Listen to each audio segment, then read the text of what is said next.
Well, my name's Evan, and I'm 28. I guess the whole thing starts with me thinking family meant something, you know? Like if you were always there, gave your time and money, and just cared, people would actually notice. That it would matter. But then this past Easter, well, it showed me I was totally wrong. I'm the oldest, way older than my brother, Jeremy, who's 22. My dad remarried when I was 16, not long after my mom passed. And even typing that part out still kinda sucks, you know? Her dying, it just messed everything up. I tried to hold things together, but Dad, he moved on real quick. Within a year, he was with this woman named Karen. Yeah, with a C, like you knew, and by the time I was out of high school, she was already moving into our house. It just wasn't a family after that. More like a weird setup where Karen and Jeremy were the main focus. I tried at first, though. I really did. I helped Jeremy with his homework, I brought home groceries, and even took a part-time job while I was in college to help out.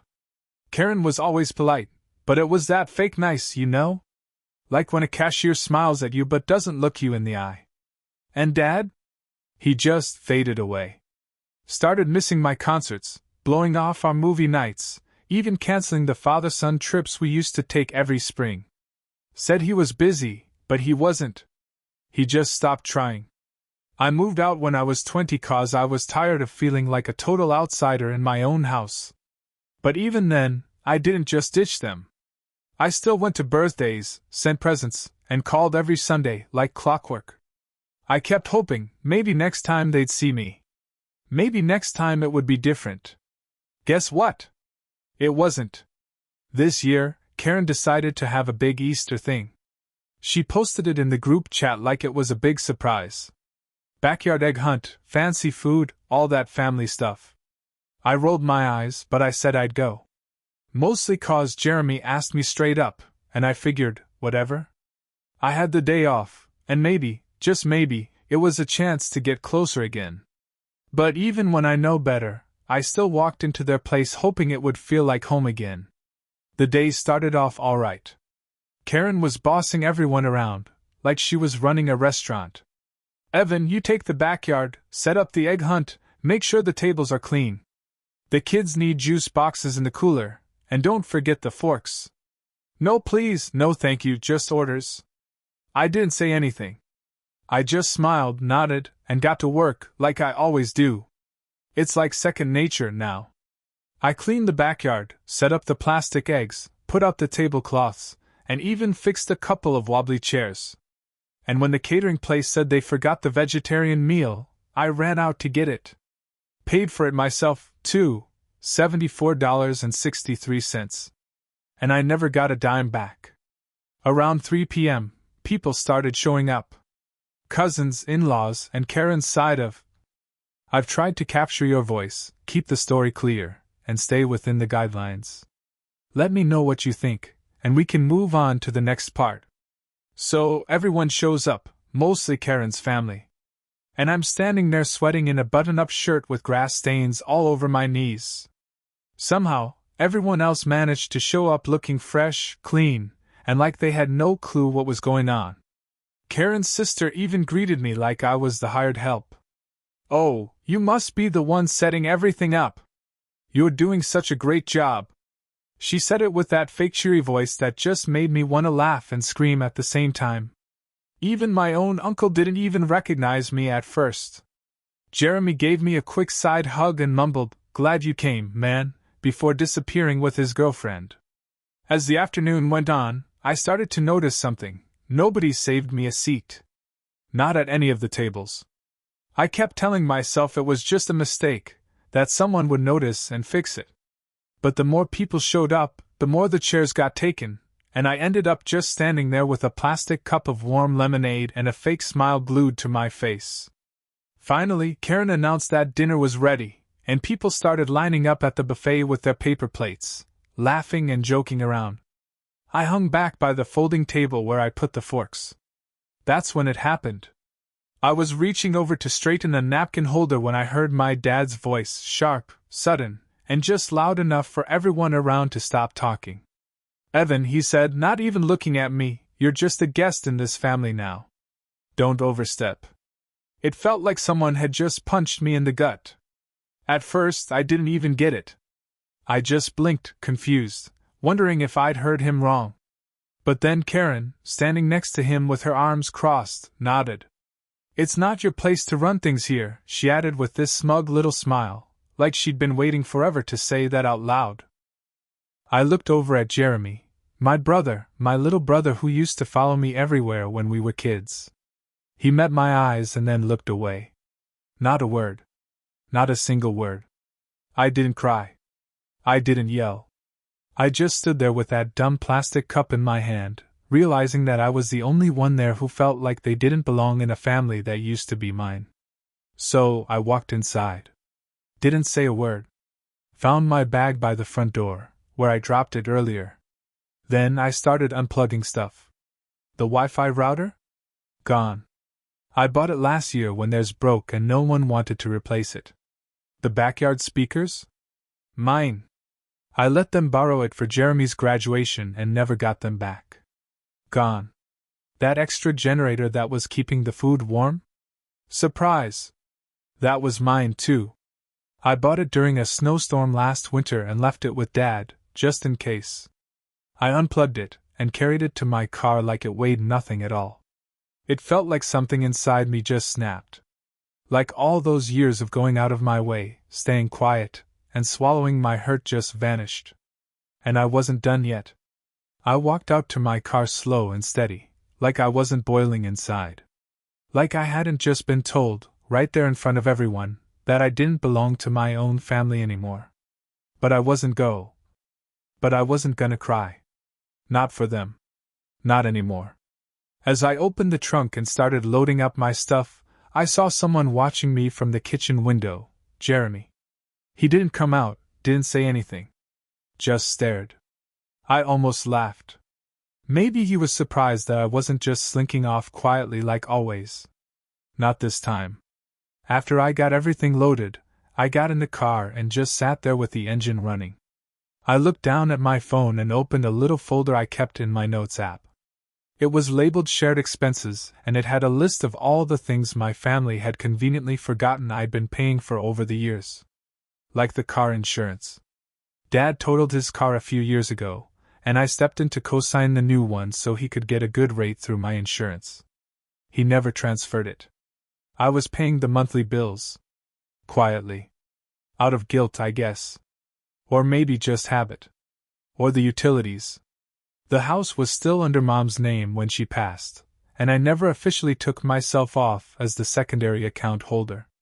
When they were having money problems last year, Karen took a break from work to focus on her wellness, whatever that meant. I agreed to cover the electric bill for a few months. Those few months turned into a year. I still had all the account logins. Still had access. Still had control. And then there was the big one.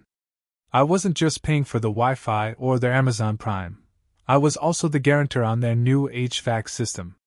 They had a problem with their old one during that crazy heatwave a while back, and when the contractor needed someone to co-sign, guess who they called?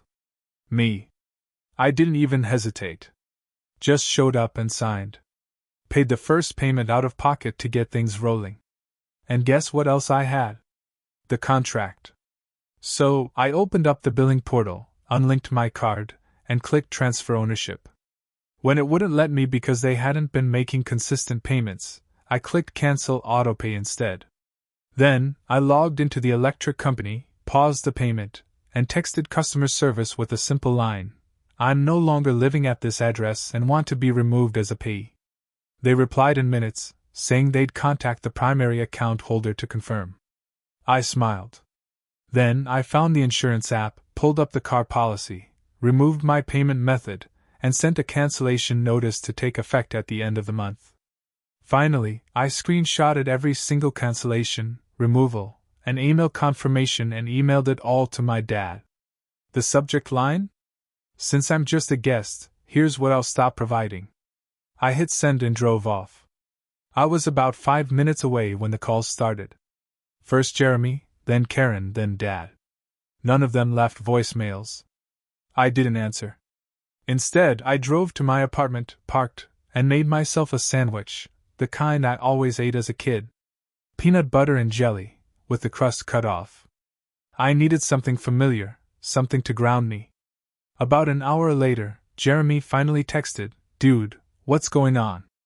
I stared at the text for a while before typing back. "I just sent, just a guest. Remember?" No response. The next morning, I woke up to 4 missed calls from Karen, 2 emails from Dad, one angry, one worried, and a voicemail from my aunt saying she heard things got a little tense and maybe I was overreacting. Overreacting. I helped throw that whole Easter thing, paid for stuff out of my own pocket, and then got told, in front of everyone, that I didn't belong. Yeah, sure, I was the problem. They underestimated me. Again. That afternoon, the power went out at their place. I know 'cause Jeremy texted me, "Power's off." "Did you do something?" I waited 5 minutes before answering. Then I texted back, "You'd have to ask the family. I'm just a guest." 2 hours later, Dad left me a voicemail. His voice was tight, controlled. But there was this little crack in it, like he couldn't believe this was really happening. "Evan," he said. "We need to talk. I think things got out of hand." Karen shouldn't have said that. I didn't mean it the way it sounded. "You know I appreciate everything you've done. Let's talk, please." I didn't reply. I needed him to feel it. Really feel it. Because this wasn't just about Easter. It wasn't just about a folding chair or some plastic eggs. It was about every time my efforts were ignored, every holiday I was brushed off, every time I called and nobody picked up. It was about being made to feel like a burden in the same house where I used to hear bedtime stories and make pancakes on Sundays. It was about the little kid who watched his dad move on too fast and kept hoping, year after year, that maybe, just maybe, he'd be seen again. And now? Now he finally was. And I wasn't done. I waited a full 24 hours before even thinking about calling him back. Not 'cause I was playing games, but 'cause I needed that time. To think. To breathe. To not react emotionally, like I always had in the past. I wanted to go into this clear-headed, not hoping that he'd suddenly apologize or explain everything away, but to really hear what he had to say when he wasn't in control anymore. So, the next evening, around 6, I called. He answered on the first ring. "Evan," he breathed out, like my name was a lifeline. "Thank you. Thank you for calling. Look, I don't know what Karen said, or what you think I said." "No," I cut in, my voice calm but firm. "Don't start there. You know exactly what you said. Don't pretend it didn't happen." There was silence on the other end. I could hear him breathing, but he didn't interrupt. "Because I want to be real clear about something," I continued. "You said I was a guest. Out loud. In front of your wife, your son, and everyone in that yard. You said I didn't belong after I spent my whole Sunday, and half my paycheck, making sure your family gathering went smoothly." "Evan, it wasn't about, it was exactly about that," I said. "You made a choice. And I made mine." He sighed, and his voice suddenly got that familiar, frustrated edge, the one I'd hear during arguments when I was a teenager, the one. He got that frustrated tone, the one he always used when he wanted to sound like the adult in the room. "I think you're overreacting, Evan. You took it too far, cutting off the power? Taking the speakers? You're punishing the whole family over a single sentence." I almost laughed. "A single sentence? That sentence wasn't a slip-up, Dad. It was how you've been treating me for years. It just slipped out this time." He went quiet again. "Look," he finally said, softer now. "I get it. Things haven't been perfect. But you've always been the strong one, Evan. You always handled things better than Jeremy. That's why I lean on you. That's why I thought you could take it." There it was. The confession. The unspoken truth behind a decade of uneven love. "You thought I could take it, so you just gave it to me?" I asked. "You let her treat me like I was a servant. You let Jeremy get away with everything while I picked up the slack. You never once asked how I was doing. And now that I've finally stopped doing everything, I'm being dramatic? That's not what I'm saying." It's exactly what you're saying. I could feel something inside me, steady and solid, clicking into place. Not anger. Not bitterness. Just finality. The kind that doesn't scream, it just quietly walks away. Here's the thing, I said. I'm not mad. I'm done. Evan, no. I'm done trying to prove myself to people who only notice me when I'm useful. You want the power back on. Pay your own bill. You want the car insurance covered? Transfer the policy. The HVAC? That debt's yours now. I'm not carrying this anymore. I let the silence hang in the air for a moment. You made me the guest, Dad. So I'm checking out. I hung up before he could say anything. I didn't block him. I didn't send some dramatic follow-up email. I just disappeared from the role they'd cast me in. The next few days were quiet, tense, but quiet. No more calls. No more texts. I heard from my cousin, the one who still talked to me, that there'd been a huge meltdown after Easter. Karen blamed Jeremy for not handling the situation. Jeremy blamed Karen for making things worse. Dad, apparently, tried to smooth things over, but when the air conditioning went out in the middle of the week during a surprise heatwave, that broke whatever calm he had left. They had to pay for an emergency technician to come out. In cash. Turns out, when you take the one responsible person out of the equation, things tend to fall apart. I focused on my own life. Took a few days off work, slept in, ate good food, cleaned my apartment. And for the first time in forever, I didn't feel the weight of being the good son, the fixer, the one holding the whole family together with duct tape and denial.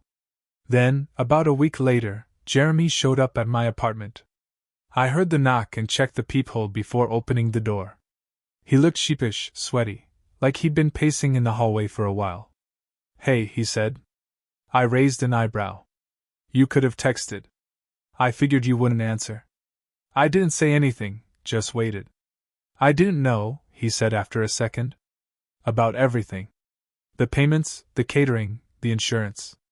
I didn't. I hope this reworked story is exactly what you were looking for.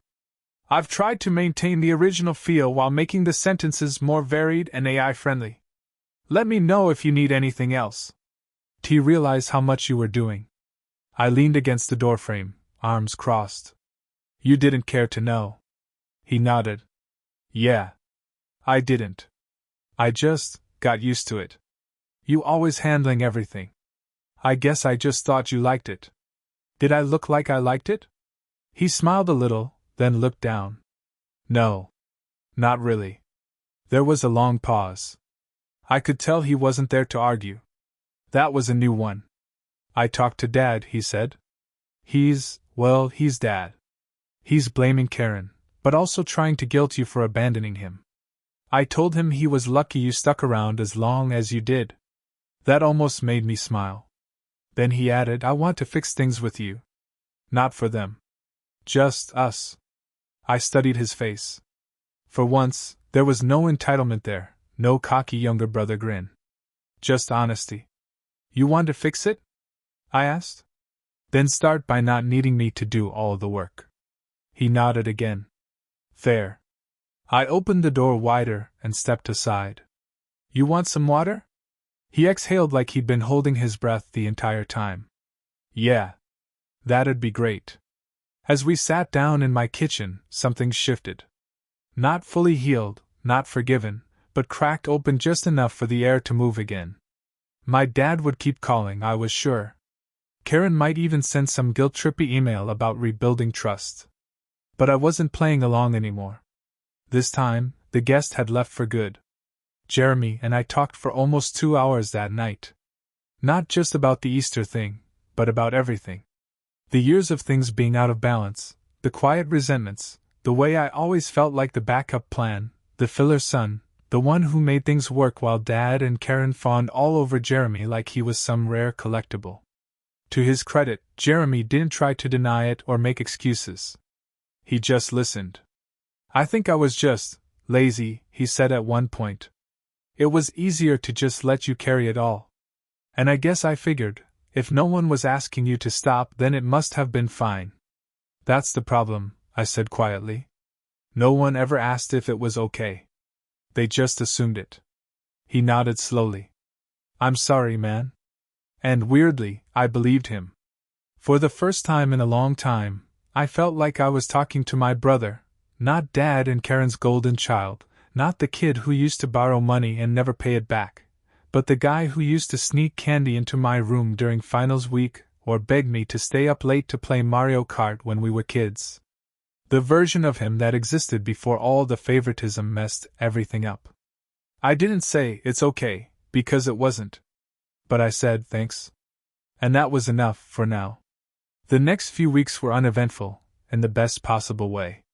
I went to work, came home, watched movies I hadn't seen in years, cooked dinner for myself instead of grabbing takeout while rushing between responsibilities. My apartment became a haven instead of just a place to crash between disasters. It was the calmest I'd felt since college. Dad kept trying. At first, it was subtle, a forwarded meme, a shared calendar invite to some family brunch that I promptly declined. Then came TH.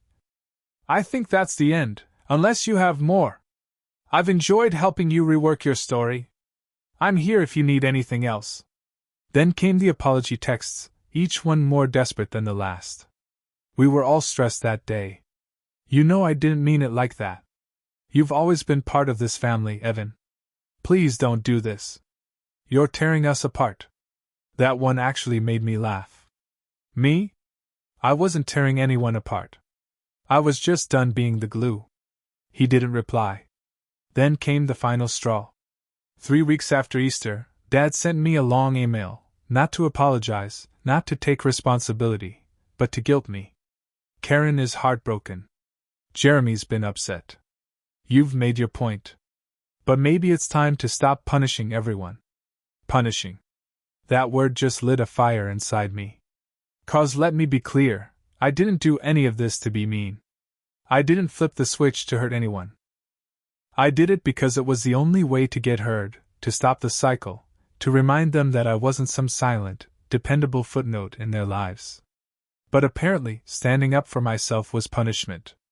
So I wrote back. You want to talk about punishment? Let's talk. For 10 years I've helped with your bills, your car, your house. I paid for groceries when you were short, paid Jeremy's college application fees, lent Karen money for that wellness retreat she never paid me back for. I was your backup wallet, backup organizer, backup emotional support system. I planned birthdays, I picked up decorations, I called every Sunday for years. You forgot my birthday twice. At Christmas last year, you gave me a $20 gift card while Jeremy got a new laptop. You said I already had a good setup. And on Easter, after I planned and paid and set up and cleaned, you stood in front of the family and said I was just a guest. You don't get to call my boundaries punishment. You don't get to hurt me for years and then act shocked when I finally stop letting you. You made your choices, I'm making mine. I ended it with a simple line, I wish you well, but I'm done. And I was. I didn't check for a reply. I archived the thread, blocked his number for my own sanity, and stepped away completely. Now here's where it gets really interesting. 2 months later, I got a call from Jeremy. Dad moved out, he said, his voice low. Karen kicked him out last week. What? She found out he was behind on the HVAC payments. He kept telling her they were taken care of, but after you canceled everything, he just ignored it. Thought you'd cave eventually. I closed my eyes. Of course he did. So, they started getting final notices. Then the repair guy came back and said there was a lien being placed if they didn't pay. Karen lost it. She blamed him for everything, said you never should have been responsible for any of it. I raised an eyebrow. Now she says that? Jeremy sighed. Look, I'm not defending her. She's still Karen. But I guess without you as the buffer, they just imploded. It was never going to last. He went quiet for a second. He's been staying at Uncle Rob's. Said he's thinking of selling the house. Wow, I muttered. All of that from one sentence in the backyard? Jeremy laughed, but it sounded bitter. Yeah. Let me know if you have any other writing projects I can assist you with. Yeah, I guess you weren't just a guest after all. We stayed in touch after that. Slowly. Casually. He came by a few more times, we grabbed lunch, and he actually started asking about my life for once.